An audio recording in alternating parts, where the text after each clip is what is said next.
আসসালামু আলাইকুম। রাশেদ ইঞ্জিনিয়ারিং থেকে যে মেশিনটা আপনাদের দেখাচ্ছি এটা হলো 2 ব্লেড যুক্ত 24 ইঞ্চি নিউ মডেল আপনার স্টিল বডির এই মেশিনটা অত্যন্ত একটা হেভি কোয়ালিটির মেশিন। যারা 10 থেকে 20টা গরু আছে এই মেশিন দিয়ে আপনারা অনায়াসে আপনাদের গরু ও ছাগলের খড় ও বিচুলি কাটতে পারবেন।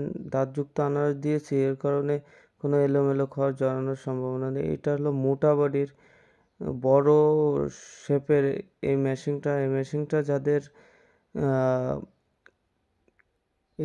আহ, যারা ব্যবহার করবেন অবশ্যই পেনিয়ামে গিরিশ ও মোবিল দিয়ে আপনারা চালাবেন। যারা বেলেট অ্যাডজাস্টিং করতে বোঝেন না কি আপনার কিভাবে বেলেট অ্যাডজাস্টিং করতে, এই বেলেটটা একেবারে মুখির সাথে কাঁচির মতন মিলে থাকবে যাতে কোনো রকমের কাটিংয়ের সমস্যা না হয়।